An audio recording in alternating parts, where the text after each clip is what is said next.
Welcome to KOIN Conversation. This is Ken Body, and it's a very special interview we've got right now. It's been almost a year since Democrat Janelle Bynum was elected to Congress in Oregon's 5th Congressional District. What a year it's been, from the big, beautiful bill to health care to concerns about losses in federal funding. Congress has been very active. Now Congresswoman Bynum is running for another term, so she's beginning another campaign as she reflects on her first year in office. Congresswoman Bynum, thanks for being here. Thanks for having me. Well, big issue in Congress right now, the expiration of the Obamacare tax subsidy starting in 2026. How could this affect your district, which does include Clackamas County and Bend in Central Oregon? And do you think Congress will eventually pass the extension? Well, I'm hoping my Republican colleagues, while they're on break, get an earful from their constituents because I've gotten an earful from mine. We know that these subsidies are critical to small business owners, to people who run churches or nonprofit institutions. We know that it's not just hitting one group of the population, it's hitting everybody. So this is important. Do you think Congress will eventually pass that extension? I think we'll pass something because this is not a red or blue issue. This is an American issue. So the challenge right now is we need enough healthy people in the population. We need to make sure young people decide not to opt out. We need to make sure that local hospitals and doctors' offices have enough of a patient population to make it worthwhile so that we keep them open. And we need to make sure that we have a healthy population of people. Kids can go to school without worrying about another kid being sick. I mean, this is a big deal. This is not small peanuts. What about people who say those extensions were only supposed to be temporary? Everything can be temporary, but is that a good thing for the country, right? So the long-term goal is to make sure we have an affordable and accessible healthcare system. People want to bring up different ideas on how to fix it. We should have those conversations. But at the end of the day, if you have an economic system that allows people to opt out because they're making a financial decision and they're saying this is too expensive, then you're not providing health care for the country. Affordability seems to be the word of the day in It Washington, D.C., is. and in communities across the nation. What does that mean for you from a legislative standpoint? Well, people have asked me, Rep Bynum, what should I believe? Where should I listen to the news?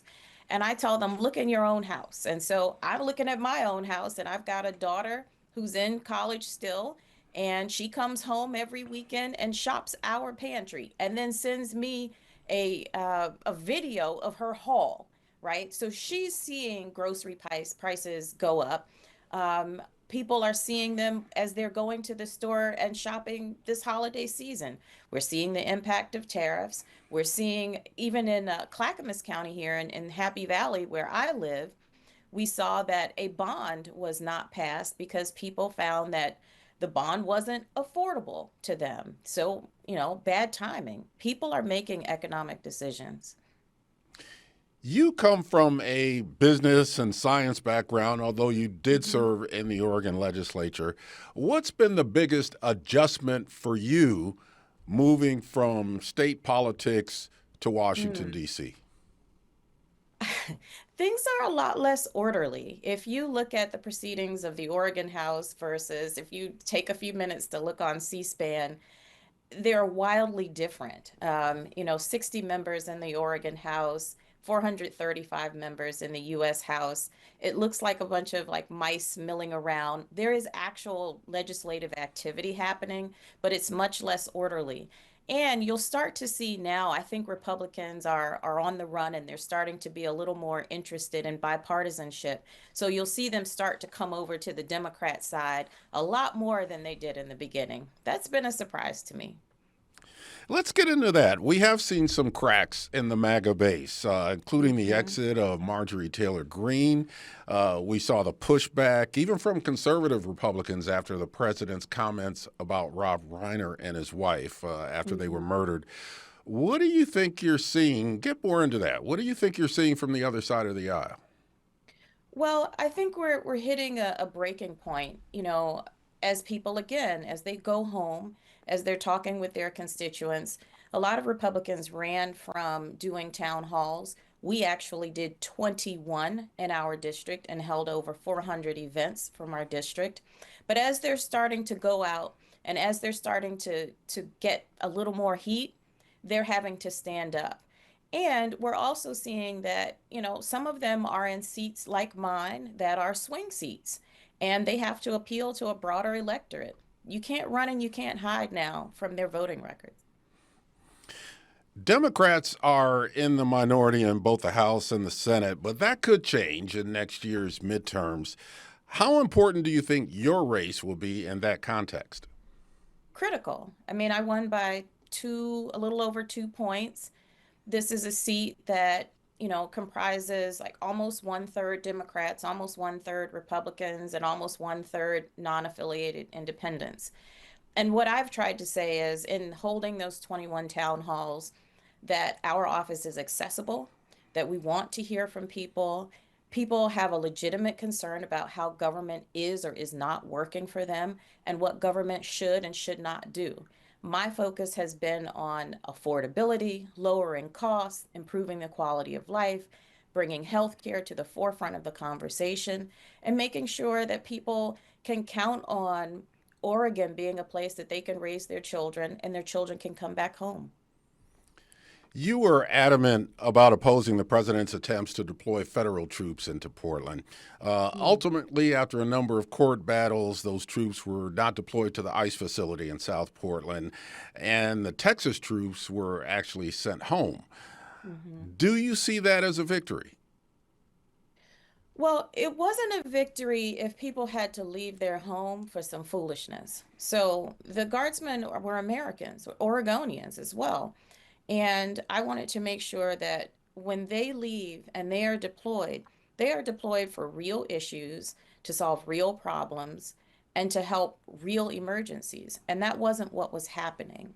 The other thing I think is important is that we always just remain vigilant about keeping our streets safe, keeping our community safe, and that means safety for everyone.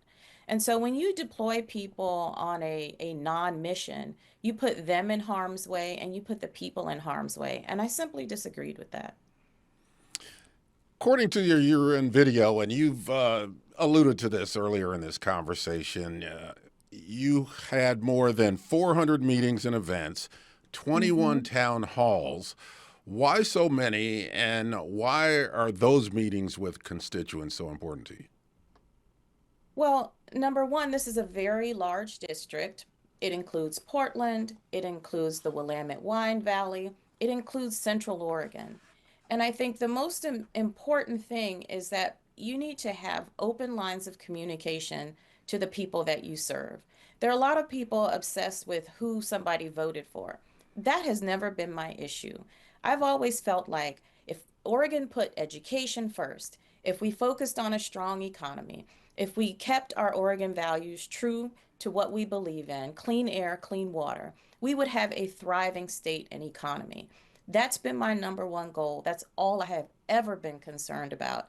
And I think I made sure that I kept my promise to be where the people needed me to be. And I think they've been pretty satisfied with that. You do have some Republican opposition in the 2026 race. They're not very well known statewide, though. Names so far: Patty Adair, Joseph Lehman, Jonathan Lockwood. Your district is considered a purple district. However, you did Mhm. defeat Republican Lori Chavez DeRemer, who's now the president's labor secretary. Are you getting any support from the national party, especially in terms of fundraising for your race? Well, they've made it clear by putting me on the frontline list that this race is a priority. This seat, keeping this seat is a priority, and getting to the magic number of 218 is a priority. Outside of the race, I mean, running for reelection is one thing, but I think the most important thing is continuing my commitment to serve. Doing both is very difficult. I mean, I'm also a mom. Um, you know, I would love to be momming right now. I'm looking right outside my office here and I see a bunch of boxes that I need to pull out and wrap presents. But it really is important that I've always said, put the people first and everything else will fall in line. So that's what I've been focused on. We're going to take a short break and we'll be right back with our conversation with Congresswoman Janelle Bynum. And we're back with our conversation with Congresswoman Janelle Bynum. Some Democrats have criticized the release of the Epstein files, which just happened. Not all the files were released, and there are heavy redactions in those files. I know this has been a major issue for Senator Wyden. What's your take on the Epstein files and their release? Well, I believe the victims deserve justice. I believe the Department of Justice should follow the judicial instructions. And without that, I think I always remind people if they come for them, they'll come for you. If they break the law here, they'll break the law over here. And so, this lack of order, this chaos, this not following the law, I think is just emblematic of this administration and whether they think they have to follow the rules that they've been given. Law and order is something that Republicans talk a lot about, and I just don't see that in these cases. What if prominent Democrats, including Bill Clinton, as we've seen in some photos, are exposed as well as Republicans and other business leaders? I mean, that's not my job to defend poor behavior. And I'm not saying that anybody did anything. It hasn't been something that has been a thrust of my office because we've been focused on lowering costs, growing jobs, providing a high quality of life for Oregonians. But I will stand by the fact that the victims deserve justice. But it's not my job to defend anyone's behavior. Just a couple more questions here. As a Democrat, what do you think about the president renaming the Kennedy Center, the so-called Walk of Fame at the White House, disparaging Democrats, including President Obama and Biden? What do you think about this whole trend that we're seeing coming out of the administration? You know, I feel that the president provides us a lot of distractions on a daily basis. And this feels very familiar to me because I've raised four children, one of whom is 15. This is my fourth 15-year-old. It feels like we're dealing with someone who's stuck in the teenage years and wants to distract us from what's really happening. We know that people are paying for they're paying for influence and favors. We know that the president is personally enriching himself off of his office. We know that he is cutting things like SNAP benefits, cutting the Department of Education, cutting medical research, flip-flopping back and forth on whether China is our enemy or our friend or what we have to do with China. He's not delivering on the things that the average American really wants us to deliver on. And that to me is what is important. Focus on the people, focus on Americans, focus on making our lives better, not sending us down a whole bunch of tricky lanes just to distract us from your shenanigans. And last thing, what would be your priorities moving forward? If you're reelected in 2026, what do you want to get accomplished in the future in Congress? Well, we've been able to secure $160 million in funding for the district, and we're fighting still for 34 million more. The main thing is to be able to continue to return dollars to the district, but Oregon lost 25,000 jobs recently. And to me, restoring the Oregon economy, ensuring that we have health care, ensuring that we have a strong educational system, that will make sure that we have a strong national defense, that we have a high quality of life, and that people can thrive and live well. It is as simple as that. Congresswoman Janelle Bynum, thanks for joining me. Always a pleasure to talk with you. Likewise.